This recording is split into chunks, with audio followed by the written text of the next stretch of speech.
Without further ado, I would love to introduce our presenters today, Cheryl D'Angelo Gary and Amanda Stevens. Cheryl has over 20 years of experience in change management and continuous improvement, and she is currently the Department of Labor and Industry's Enterprise Readiness Officer, and she runs their change management training program and agility development events. Cheryl also offers ProSci change management practitioner training through the Department of Enterprise Services. And Amanda is our DEI Special Projects Manager in the Workforce Strategy section of the State Human Resource.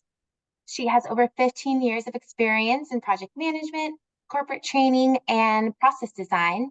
And she is trained in both the ADKAR and the Bridges models for change transition management, as well as in Lean Six Sigma and the DMAIC models of process improvement. She is currently working to deconstruct some of those ideologies to build a more equitable workplace. So thank you so much, Cheryl and Amanda, and take it away. Thanks, Teresa. Good morning and welcome to Thriving Through Change, Transition, and Loss. I'm Cheryl D'Angelo Gary. I teach change management at Labor and Industries and through DES, and I'm joining the conference from Tumwater, Washington.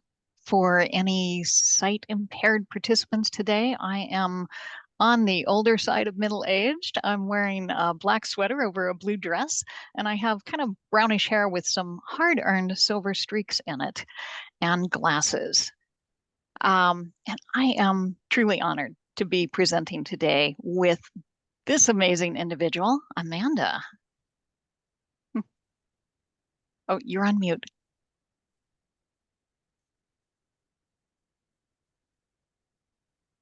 Uh-oh. There we go. Technical difficulties this morning. Hi, I'm Amanda Stevens, and I am at OFM in state HR. But I am coming today from Lakewood, still land of the Steilacoom and Nisqually peoples. I also am a middle-aged female presenting person, medium brown skin tone, curly silver and brown hair, and these really cool black glasses. I felt like recently I needed to do a little more bold glasses. So hopefully everyone is impressed with that. And to get us started with this morning, we'd like to drop everyone to drop a note in the chat. We'd like to know what agency you're with and where you're joining from. Yes, please. Those are amazing glasses. Absolutely. Oh, nice. We have people from all over. Yeah, and the comments are coming quick. I love it. I could have sworn I saw Oklahoma fly by. That's very cool. Oh, I love it. This is great. It is. Oh, thank you all very much for joining us today. Definitely. All right. Next slide. Okay, so today we want to talk about the taboo aspects of change and transition. So we're really here to focus on the feelings, the chaos, and the loss that we experience during change. It's important that we each do this work as individuals because it is very deeply personal work. Later, we will talk about how leaders can help. But again, each of us really have to understand and acknowledge our own personal transition and those impacts on change. So what you'll see in our presentation today is a real focus on that internal personal journey. As in all grief, if we don't allow ourselves and our others, our coworkers, to feel these feelings and acknowledge these losses, we really do risk getting stuck in grief and possibly having a failed change effort. So we really think this is a very important and impactful topic for today. So with that being said, we're going to drop in chat again really quickly. They're going to get real tired of talking back and forth. And I will say that we've asked for the chat to be turned off for the predominance of our session today, just so that our folks who are using screen readers don't have the constant, chat that is competing with the conference, the speech itself. So the chat will be opened and then closed and opened and closed. So if if everyone could drop in the chat an example of change that you've gone through or that you've seen recently, and then as you're putting that change in there, if you could identify that change as a good change or a bad change. So I think we tend to make these value judgments on change. So was it a good change? Was it a bad change?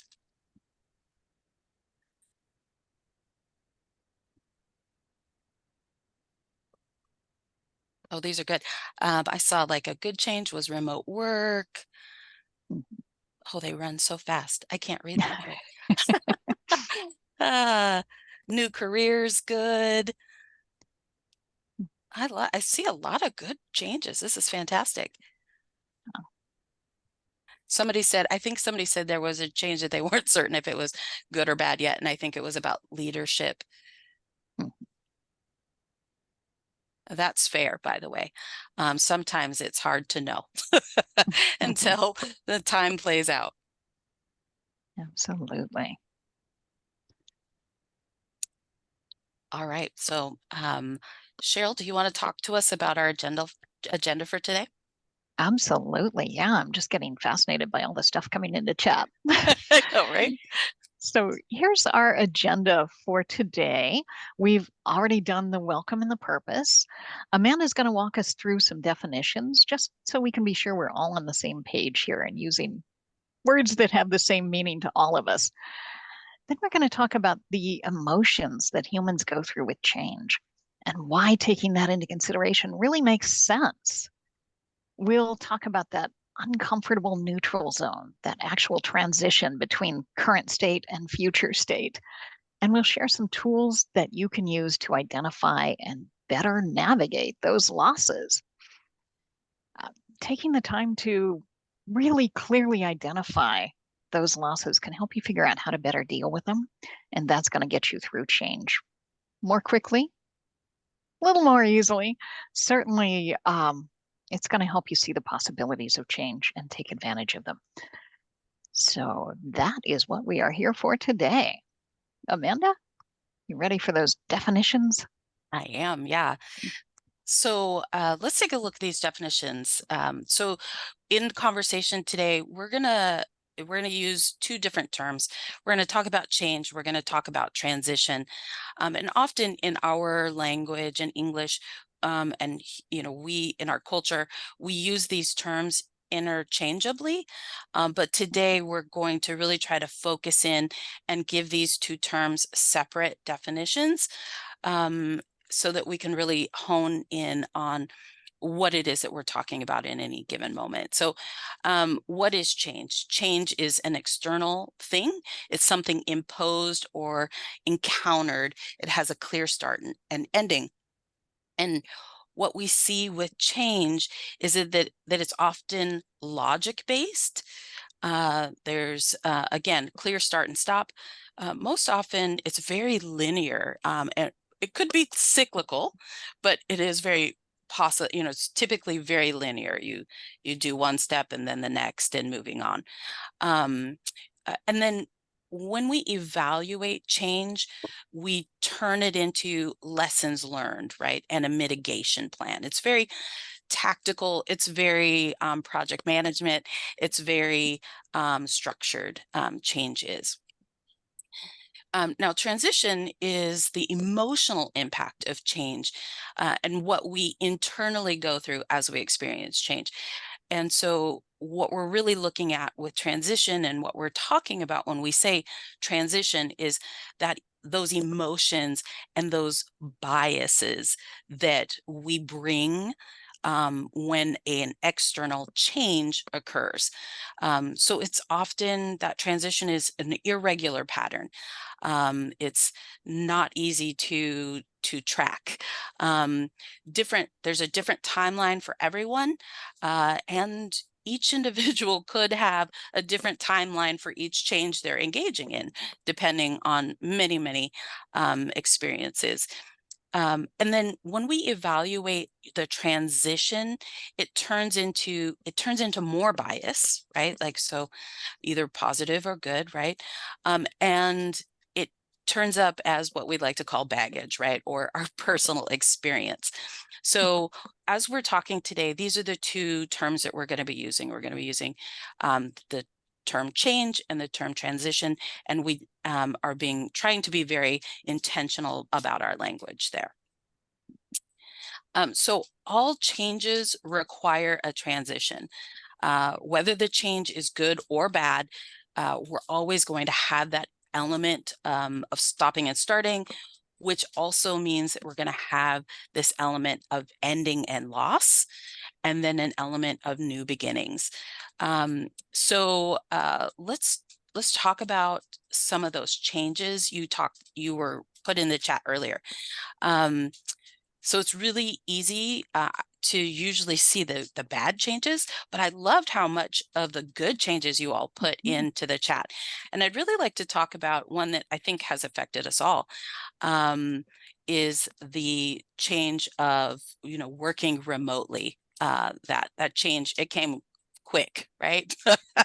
And with that, you were in the office one day and you were not in the office the next day, right? So we'll probably talk about this a little bit more throughout the presentation.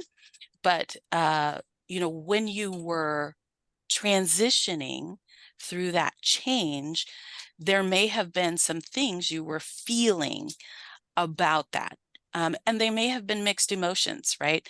Often the thing that we are losing in those kinds of changes is, like in remote work, we're losing our office space, we're losing these other things, the face-to-face with our coworkers, those kinds of things. So we're going to go ahead and talk more about the feelings of change. Yes. All right. So what does change feel like emotionally and in the body? So I'd like for everyone to jump into the chat and just tell us, what does change feel like? What does that transition feel like? What does change feel like in your body and, in your mind, all over? We've got anxiety, chaos, stressful, scary, exciting, uncertain, You're way exhaustion. better. Oh, stomach You're, pains. Yeah, me too. yeah, Tension. Mm-hmm. lots of Good stress and stuff. anxiety. Mm-hmm. Yeah. I saw someone say resigned. Yep. Sometimes you feel resigned. Yeah. Yeah. Breakthrough, rejection, scary. Yeah. All of these things. Very good. I think these are all pretty common feelings that we feel. Thank you for that. Absolutely. Yes. So next slide. Okay.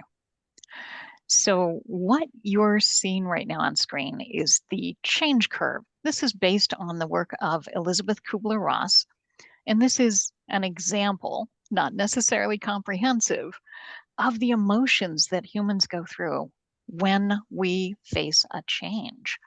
So it often starts with anxiety. Something is changing. Am I going to be able to handle it? I don't know. I'm not comfortable. From there, we can move into desire. Denial. We can move into denial. If I just ignore it, it'll go away, right? Right? If I ignore it long enough, it'll go away.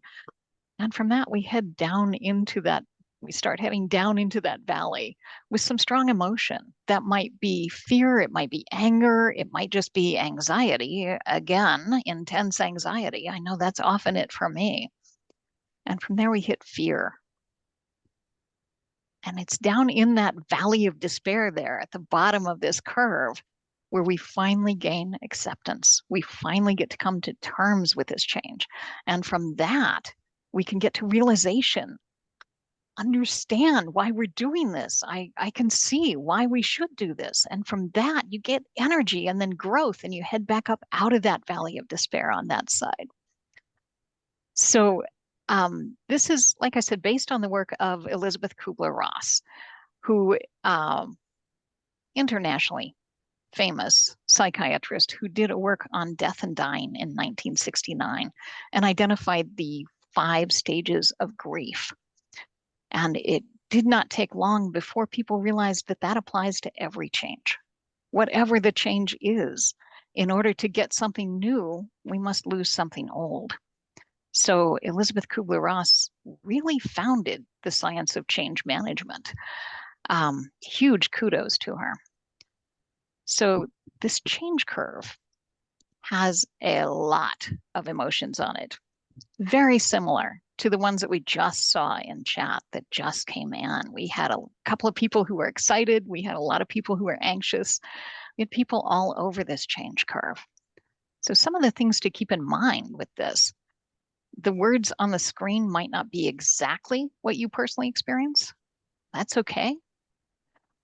What's always in every change is that valley of despair, or so I call it. That valley of depression before you finally accept the change and move into what it can do for you. So the message here really is that all of these emotions are normal. Whatever you're feeling when you look at a change, it's normal. It's okay. And there is a path forward through it. So I know a lot of state agencies have adopted the ADKAR change management model. That is an elegant 5-step model that's very scalable and slots in nicely with standard project management techniques. We're not going to cover ADKAR today, but I wanted to mention how it fits in with this for those who are familiar with it. I know when I train ADKAR, I like to point out that awareness, the first step in ADKAR, takes place right down here at the bottom of that valley of despair. Awareness and acceptance are really closely related. So just like you can return to awareness over and over throughout a change and help get people back on board throughout the change, you can return to that valley of despair over and over throughout a change. If we don't take the time to identify what we're losing with a change and deal with those emotions, we risk revisiting that valley of despair over and over and potentially getting stuck there. So we're going to walk you through some tools that you can use to actively reframe those losses so you can leave that valley of despair safely in your rearview mirror and move on. But right now, let's move on to Amanda and talk for a moment about the Bridges model of change management. Yeah, thank you. So William Bridges published the book Transitions in 1980. So Bridges, very similar to Kubler-Ross, began to see a pattern in the experience of change. He identified that all change had that stop and that start. And then there was something else. There was this space of chaos that was in between. Again, so the model that you see here is the Bridges model. There's this ending, losing, letting go on the left side of the screen, and there's this new beginning on the right side. And then there's this unstructured blob in the middle, right? And that's that neutral zone. So this is that chaos that that Bridges was identifying. And if you look at this model, I want to point out some things. Other than the frame around this image, there are no straight lines. There are no, squared off corners. It's very flowing, and that is very intentional in this image. And the reason is because, again, transition is not linear. Again, as Cheryl mentioned before, like, we're going to come back to these spaces of despair and acceptance, these feelings over and over again, potentially. And that's normal and okay. And we just need to figure out how to help ourselves through those things. So another element of this model, and again, Kubler-Ross said something very similar, that you could be going through multiple changes at once, multiple griefs at once. And so therefore, you may be at different points on this curve, on this model, at the same time for different losses and different changes. So be aware of that too. So further, Bridges really identified that those emotions that we have with the stop side of things were a lot of those messages that we saw in the chat. That fear, the denial, the anger, the sadness, the disorientation, frustration, uncertainty, that sense of loss. And then I wonder, like we talked about it, do all of those things sound familiar?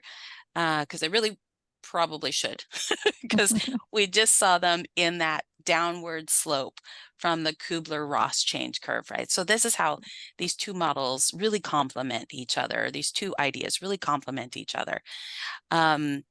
And then in the new beginnings, Bridges says, this is where I'm feeling that acceptance, I'm feeling that high energy, I'm feeling openness to learning, and that renewed commitment to the group or my role. And this very much sounds like that upward slope from the Kubler-Ross work, right?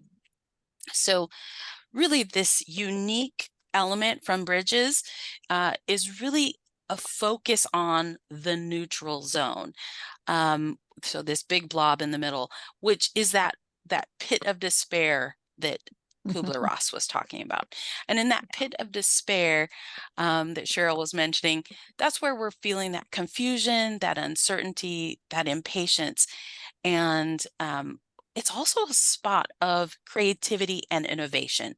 And we don't often think about that. Although I did see lots of folks in the chat mention it as well. Yeah, so it's a great model. So let's go on to the next slide. So let's talk about endings, loss, and letting go. Next slide. So we talked about good changes and bad changes, right? And again, these are value judgments that each of us may be looking at the same change and giving it a different value. But before we can solve a problem, we really need to understand what the problem is, right? So in change scenarios, in order to help ourselves through the transition, we really need to understand what we are losing and our emotions around that loss. So again, let's talk about a change that came through in the chat. I heard new leadership, right? So, and we're not quite certain if that's a good loss or a bad loss, right? But we're still losing something, right? In this change. So what we've lost is that the experience of the old leaders, right? Like this known role, this known set of relationships. I'm also possibly losing the type of communication that the old boss preferred. I'm losing, several things, but I also might be losing things that I didn't prefer from the old boss. So maybe I'm losing some of the chaos that the old boss brought to work, or some other things. And then with those losses, I'm going to have feelings, right? Like, even if this is a good transition and maybe the old boss wasn't necessarily my cup of tea, and the new boss seems like they might be, you're still having that chaotic feeling in the middle, right? Because I haven't had a chance to establish a new relationship with the new boss, right?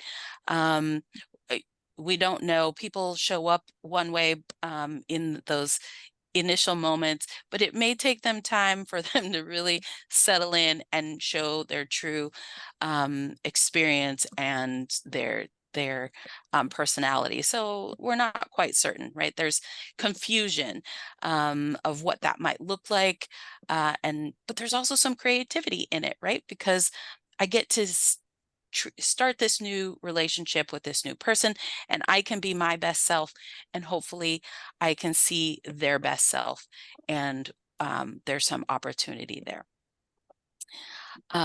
So we just again talking through the difference in the change, old boss one day, new boss next day, versus that transition, which is a little bit longer and more emotions based. Mhm. All right, next slide. Okay. So this is the SCARF model developed by Dr. David Rock, and it can help us further refine what we're reacting to with a change. That in turn can help us figure out how to best address it. So Dr. Rock has spent many years studying how people react to change. He's identified 5 different domains of human social experience. That's the SCARF model. The first is status, our importance in relation to others, the hierarchy that we're in, if you will. Next is certainty. We want to know what we're doing 3 days from now, 3 weeks from now, 3 years from now. We want to have some level of certainty and security in our lives. Then comes autonomy. How much control do I really have over my life? Because I want a lot, right? I think we all do. And then relatedness, our sense of connection with others. We want to know who our friends are and who our foes are, and we don't necessarily want those to change. We want some stability there. And fairness. We latched onto that in the grade school playground, didn't we? And I don't think we will ever let go of it. As adults, we know life isn't fair, but we still want it to be. And when it can't be, it's important that we have clear expectations, transparency, and we're being as fair as we can. So these are the 5 domains that humans will react on. Different domains can be more important to us at different phases in our lives, and some can resonate with people more than others. And for me, autonomy and fairness have always been just core to my well-being. Those have always been super important to me. The others can be more or less important depending on what's going on in my life. But those 2, autonomy and fairness, those are critical for me. So as we're talking, I want you to be thinking through these 5 domains. Are there 1 or 2 that are really critical for you? And is that something that's always super critical for you, or is that related to what's going on in your life right now? Drop those comments into chat and let's see how you're feeling on the SCARF model. So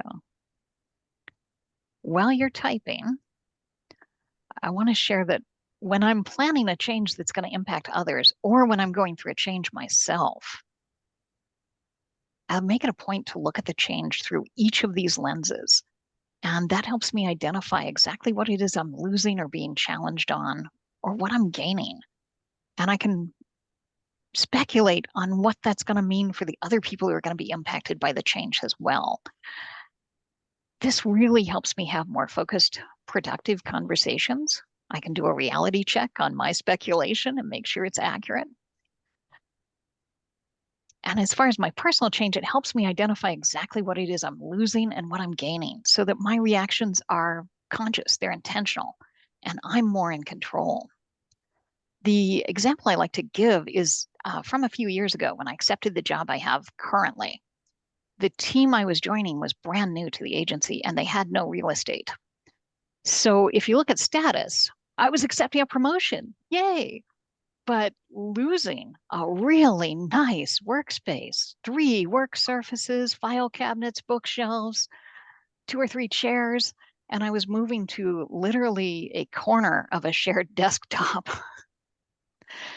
Um, so identifying that loss really helped me figure out how much of the stuff I had collected over the years I really needed. It helped me advocate for the storage space I was going to need in this new job. And it just helped me fall in love with the job and stay in love with the job. So looking at that change through each of these helped me be more intentional. And, I've been in the job 5 years now, and I am still in love with it. And a lot of that is the intentionality with which I approach that change. So yeah, we've got some great stuff coming into chat. Yeah, I've been seeing a lot. It's varied. Like there's lots of folks and everybody has their own different, connection. I do see a lot of certainty and a lot of autonomy though. And I think that's pretty normal. Yeah, lots of great responses. Thank you so much. Yes, thank you. And So Amanda, I think you were going to walk us through our yeah. reframing options. Yeah, let's start pulling all of this information together. So Yes. we're going to really start talking about what can we do to help navigate that neutral zone. So go ahead and next slide. Mhm. So as we have talked about, the neutral zone is that place of chaos, but it is also a place of creativity. Um, we have to get creative when we are trying to stitch together a new beginning from the threads of an ending. So now that we have talked and listed some of those losses, let's go through each one and decide, can I let it go? Can I just relinquish it?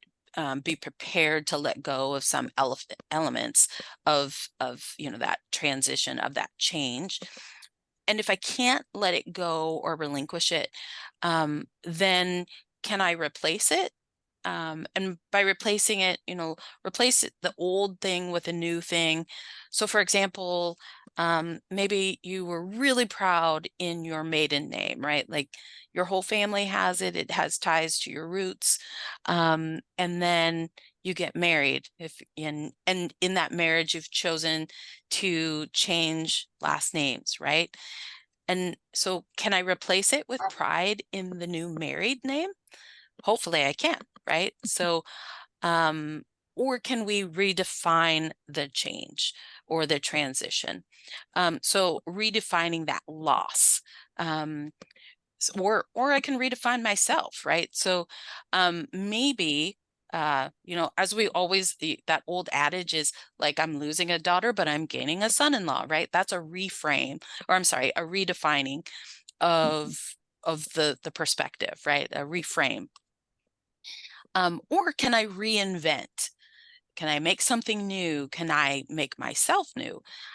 So maybe in that marriage scenario, maybe you have less in common with your single friends now, right? But now you have married friends, right? So you've reinvented yourself as a married person, and you're going to interact with the world going forward as a married person. So it's a reinvention of yourself. So those are really the elements that we're looking at to help ourselves through change. We are looking to replace that thing that we've lost, redefine that thing that we've lost, reinvent that thing that we lost, or just choose to let it go altogether. Is it something that we can just relinquish? And sometimes that's a yes, but oftentimes it feels like a no. Right, so we have to employ these other elements. All right, so next slide. Yeah, thanks. So how might you help yourself through those scarf losses that we were talking about? I think this is another element where we're seeing these different models work very well together. And so I think that's one of the things that we really want to point out in this presentation, that one model is really great, but 3 models are fantastic, right? So, so how might you help yourself through these scarf losses? I really like the idea of these losses that David presented to us. So so we have status. So maybe we're reinventing, but maybe we're doing something else. Maybe, you know what, I don't care about status. So maybe I'm just going to relinquish that issue.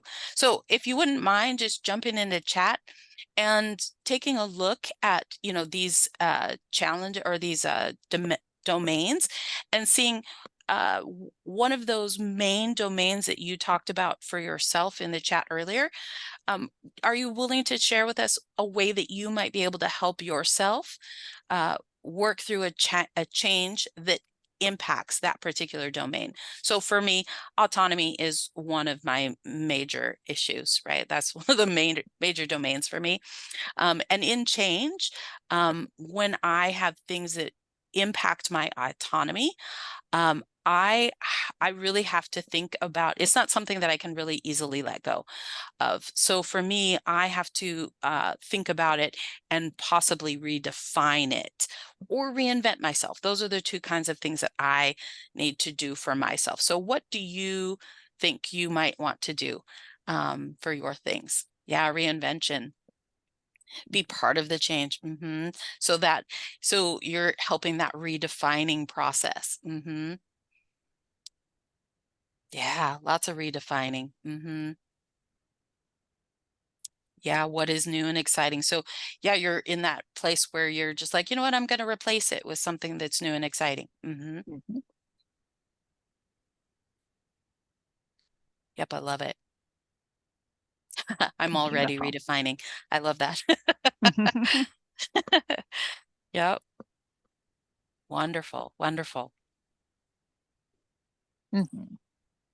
I love the creating new connections. Yeah. That's a great way to deal with a couple of these different categories, isn't it? Yeah. And really quickly, just also, I think I'd like to bring it back to the ADKAR as well. So again, this is a place where ADKAR really just works in well, because I do think that again, it's a very elegant process, that model.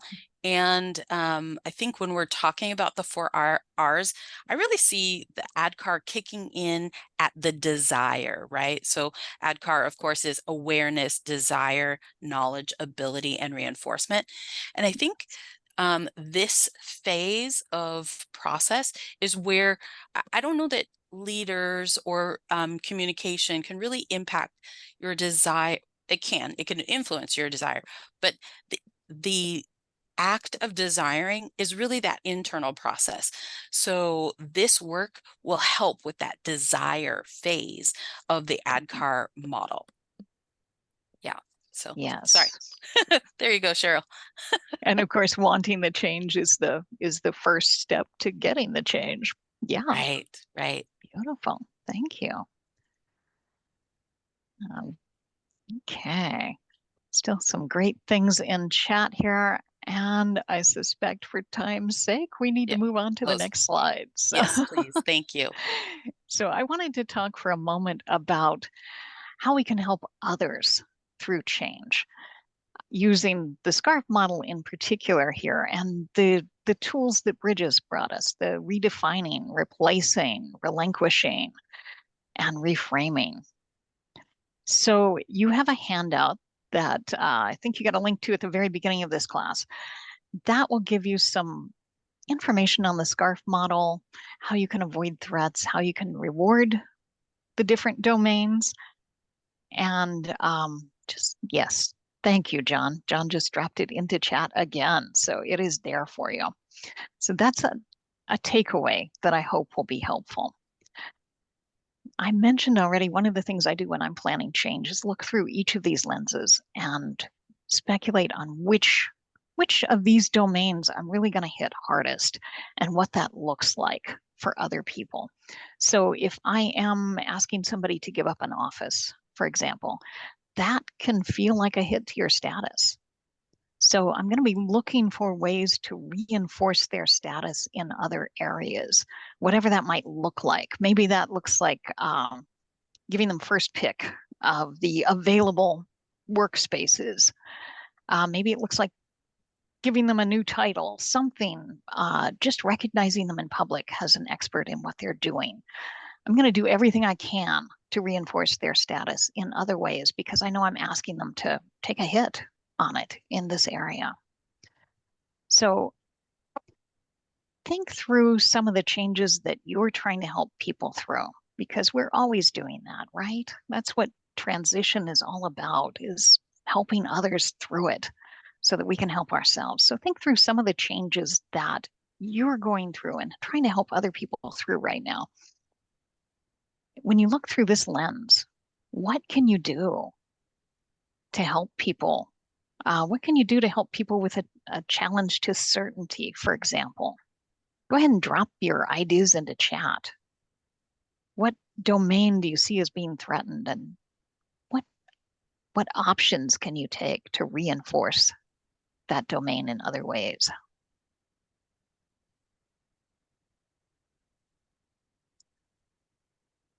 We're on learning to hand off responsibilities to those who feel they can do a better job. Yeah, absolutely. Weekly updates on the change can really help with certainty. Yes. Prayer, there you go. Relinquishing to a higher power. Absolutely. Have multiple ways to explain so that you can make sure you're communicating to help people with certainty. Actively listen and demonstrate true understanding of their concerns. Yes, that's going to help on a couple of different categories here. Honest feedback, good communication, absolutely. Transparency is huge. Yes, that helps with certainty. It helps with fairness. Can also help reinforce relatedness. Provide the why is always a crucial part of helping people through change. Absolutely. Absolutely. Clear definitions of expectations. Yes. Beautiful. Beautiful. Yeah. So keep each of these domains in mind as you come up against changes in your life or as you're trying to help other people through change. It's really going to help you identify those losses and deal with them constructively and intentionally.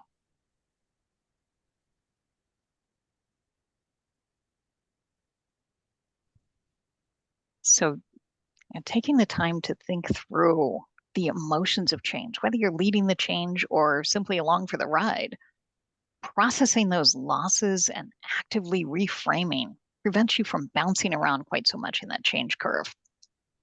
It gives you a chance to actually own your change experience. It empowers you to think through and take advantage of those opportunities that a change does offer. Because if we're opening a door over here, that draft can open other doors and other windows. There's always so many possibilities and opportunities offered by any change. So taking the time to really recognize and process your loss is going to help you engage your creativity. Amanda? Yeah. And again, so looking for opportunities to reframe, replacing those old with the new, redefining the loss and reinventing yourself. Those are all key ways to help you move through those transitional feelings and move forward into the new space.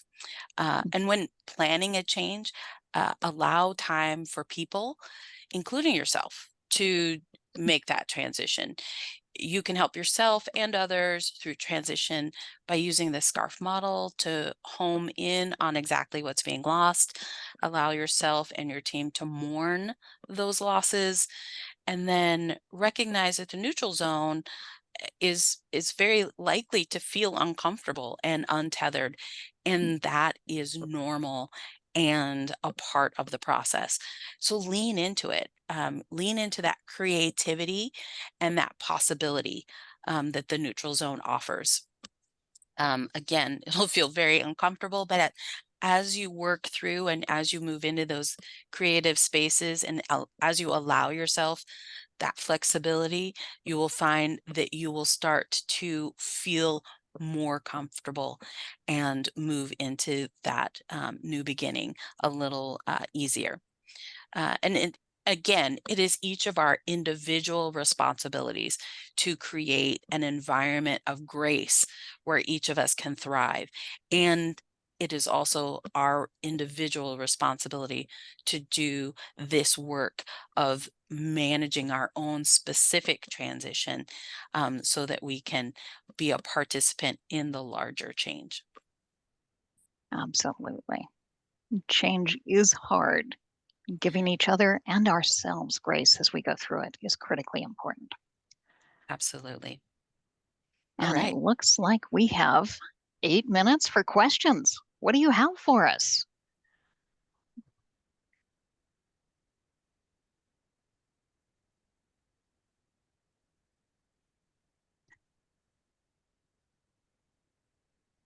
I did see one in the chat. I'm sorry, in the Q&A a few minutes ago that I answered.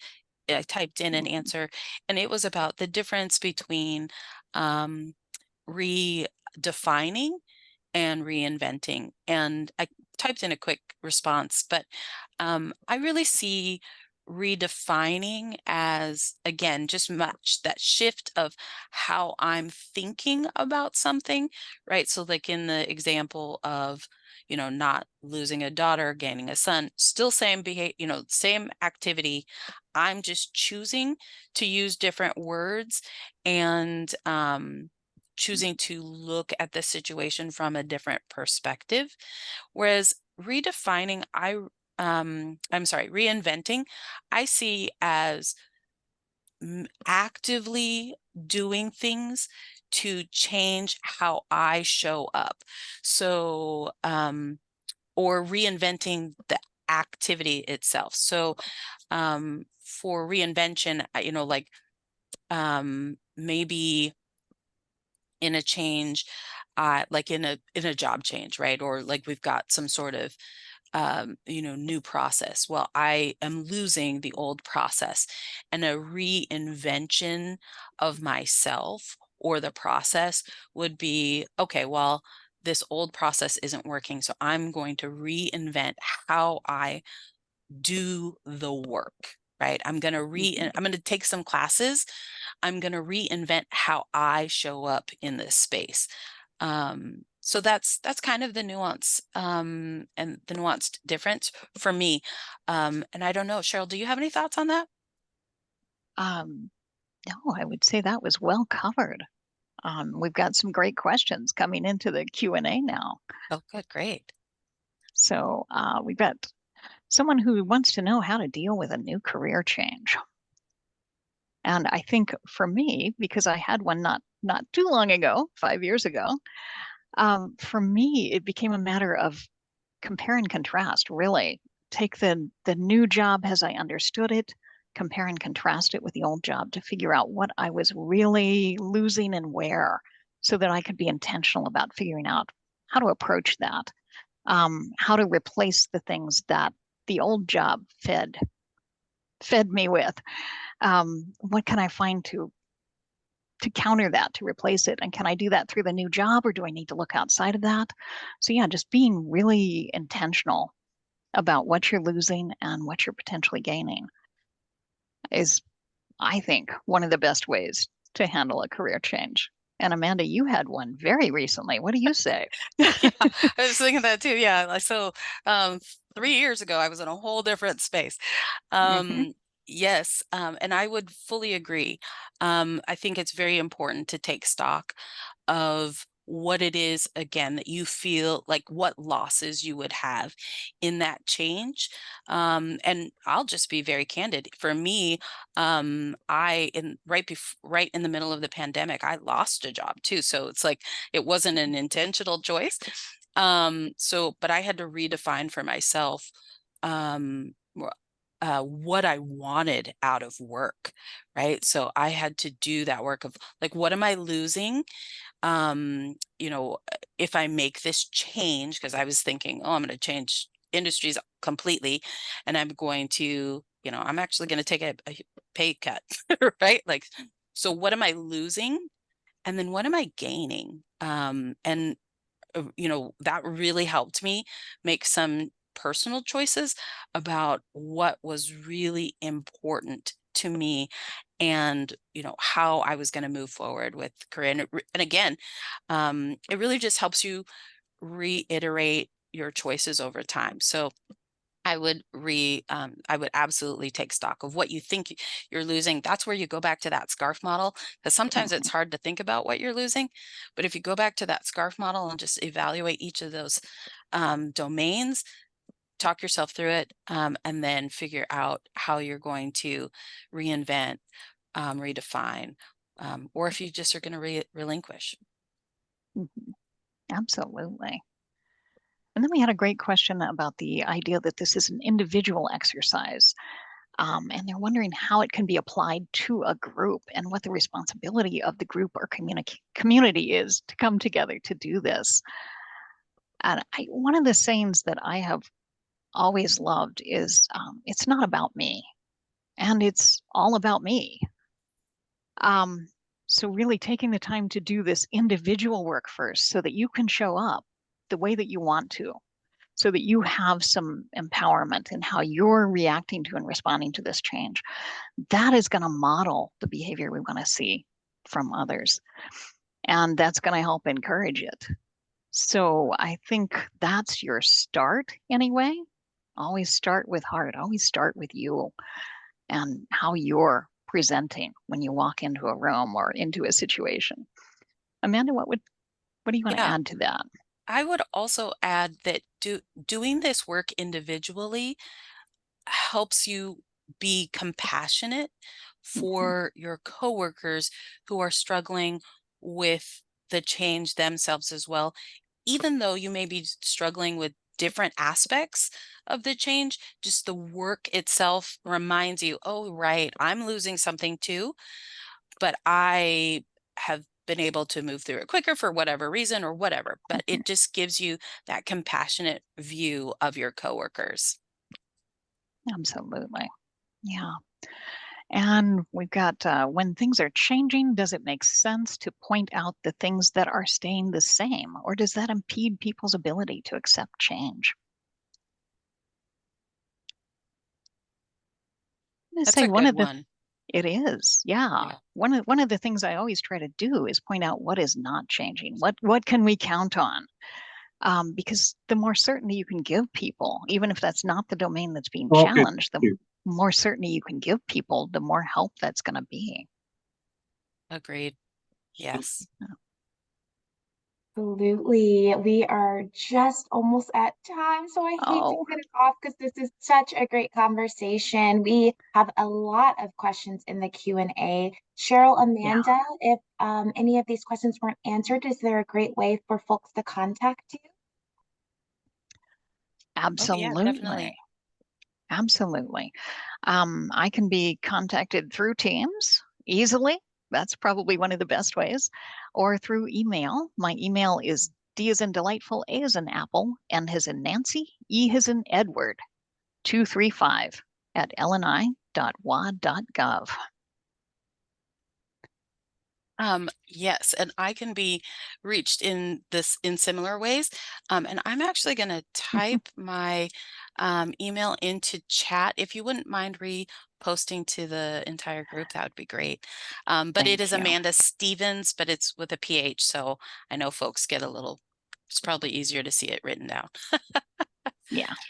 Absolutely. Thank you both so much. What a just a wonderful way to start the day, just with self-reflection and just really looking inward to make that change, a positive change for not only yourself, but for those around you. So we absolutely appreciate both of you for being here and just dedicating your time and knowledge for everybody.